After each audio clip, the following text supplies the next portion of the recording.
할렐루야, 좋은 아침입니다. 3월 23일 나사렛 아침 묵상 정동일 목사입니다.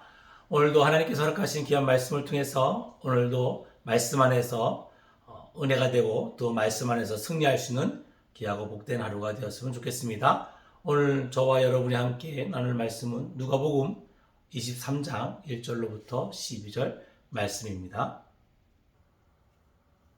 우리가 다 일어나 예수를 빌라도에게 끌고 가서 고발하여 이르되 우리가 이 사람을 보매 우리 백성을 미혹하고 가이사에게 세금 바치는 것을 금하며 자칭 왕 그리스도라 하더이다 하니 빌라도가 예수께 물어 이르되 내가 유대인의 왕이냐 대답하여 이르시되 내 말이 옳도다. 빌라도가 대제사장들과 무리에게 이르되 내가 보니 이 사람에게 죄가 없도다 하니 무리가 더욱 강하게 말하되 그가 온 유대에서 가르치고 갈릴리에서부터 시작하여 여기까지 와서 백성을 소동하게 하나이다. 빌라도가 듣고 그가 갈릴리 사람이냐 물어 헤롯의 관할에 속한 줄 알고 헤롯에게 보내니 그때에 헤롯이 예루살렘에 있더라. 헤롯이 예수를 보고 매우 기뻐하니 이는 그의 소문을 들었으므로 보고자 한지 오래였고 또한 무엇이나 이적 행하심을 볼까 바라던 연고로라. 여러 말로 물으나 아무 말도 대답하지 아니하시니 대제사장들과 서기관들이 서서 힘써 고발하더라. 헤롯이 그 군인들과 함께 예수를 업신여기며 희롱하고 빛난 옷을 입혀 빌라도에게 도로 보내니 헤롯과 빌라도가 전에는 원수였으나 당일에는 서로 친구가 되니라. 아멘.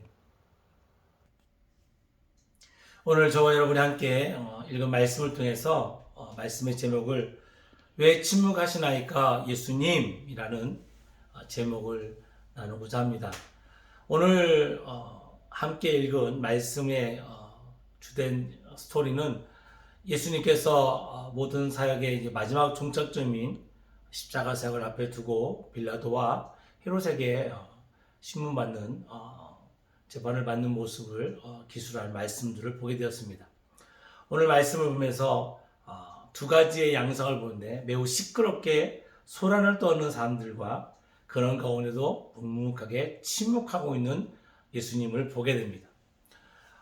떠드는 사람들의 입장에서는 어떻게든 예수님의 꼬투리를 잡아서 예수님을 죄인으로 만들고 재판받게 하고 또 처형하게 하기 위해서 부단히 노력하는 것을 보게 됩니다. 대제사장들과 서기관들 또 열심당원들로 구성된 유대인들의 그 무리들이 와서 가이사 빌라도에게 와서 떠드는 것과 외치는 것, 또 헤롯 왕에 가서 말하는 것이 똑같았습니다. 저는 소란을 일으키는 자고 잘못된 것을 가리키고 유대인들을 선동하고 있다라고 예수님을 고발하고 있는 것을 보게 됩니다.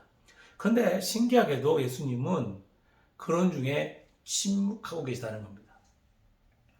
대부분 이런 상황에 있을 때 사람들은 어떻게 합니까? 자기를 항변하게 되죠. 내가 그런 의도가 아니었다.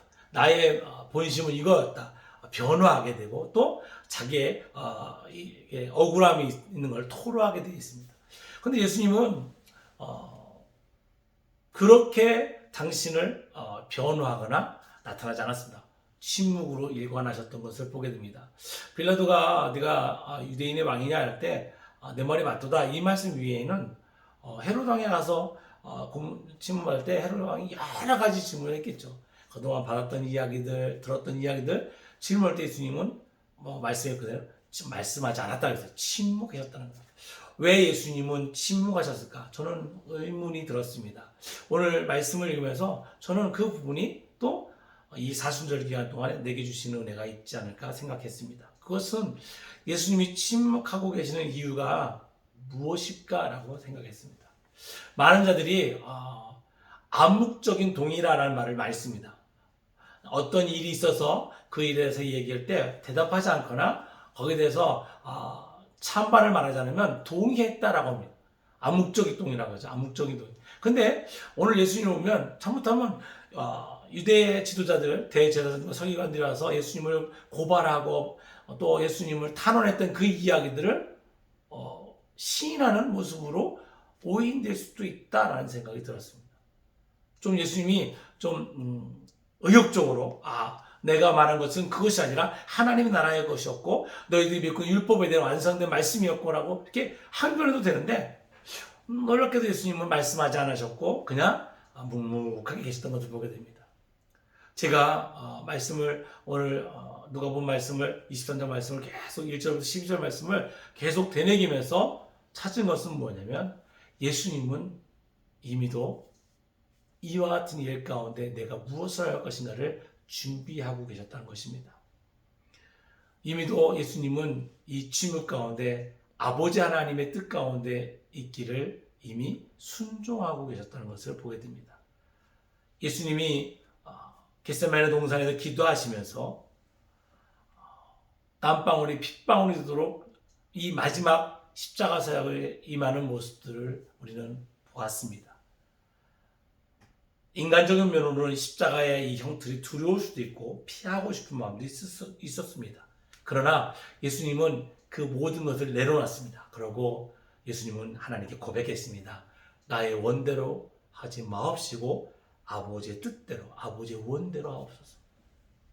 이미도 예수님은 그것을 이미 답으로 가지고 계셨고 예수님의 그 침묵 가운데 바로 그 하나님의 뜻 가운데 내 모든 것을 드리겠습니다라는 순종이 숨어져 있다는 것입니다. 사랑하는 성도 여러분, 여러분 삶 가운데 때로는 우울함도 있을 수 있습니다. 신앙생활 하다 보면 복음을 전하고 내가 예수님의 사랑을 알고 그 사랑 가운데 은혜 받아서 이웃에 전할 때 때로는 오해 아닌 오해를 받게 되고 또한 질투 아닌 질투 가운데 내가 힘할 때가 있습니다. 여러 말을 할 수 있습니다. 또 여러 가지 증거를 댈 수도 있습니다. 그런데 때로는 침묵이 그 모든 것을 일수할 수 있다는 것을 예수님은 보여주고 계십니다. 여러 말로 하나님 나라를 말하는 것이 아니라 묵묵히 하나님의 뜻에 순종함으로 나가고 계신 예수님. 예수님의 침묵 가운데 또 하나의 가장 큰 의미는 바로 그 침묵이 우리의 구속의 은혜의 걸음이 되었고 출발점이 되었다는 것입니다. 많은 사람들은 예수님이 이 땅에 오신 크리스마스를 구속의 사역의 시작이라고도 얘기하지만 어찌 보면 지금 이 순간 예수님이 인간적인 어떤 재판이라든가 신문을 받고 있는 이 순간에 당신을 항변하고 대변할 수 있는 모든 것, 즉 자기 변호 것을 포기하고 침묵하심으로 하나님이 인류를 위한 구원의 역사를 그 사역을 진행하고 있다는 것입니다. 예수님을 알고 계셨습니다. 당시 침묵을 통해서 이 일을 받아들임으로 말미암아 하나님의 그 구속의 십자가 역사가 시작되고 있습니다. 사순절 이 기간에 우리는 말씀을 통해서 예수님의 행적을 따라가고 있습니다. 예수님의 행적을 따라가고 있고 예수님께서 어떻게 하시는가를 돌아보므로 나의 신앙을 돌아보는 시간으로 여기고 있습니다. 사랑하는 성도 여러분, 오늘 저는 여러분에게 침묵하는 삶이 무엇인가를 예수님의 이 모습을 통해서 돌아보았으면 좋겠습니다.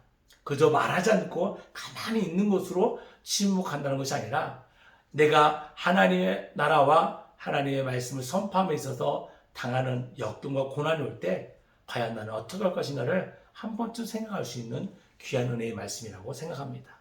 사랑하는 성도 여러분, 오늘 우리에게 주어진 삶 가운데 때로는 침묵하게 하시는 하나님의 은혜가 있는 줄 믿습니다. 그럴 때 우리 용기를 가지고 침묵합시다.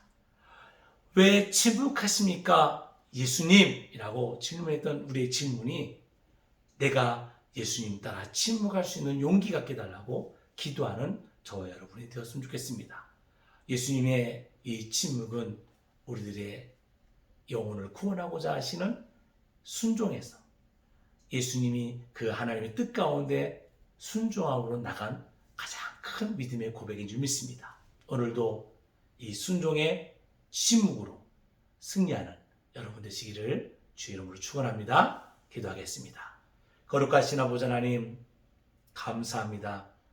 예수께서 당신에게 임할 고통과 고난이 있어도 침묵함으로 일관하셨고 그의 일관된 침묵으로 말미암아 우리에게 허락된 하나님의 구속의 역사가 완성된 줄 믿습니다.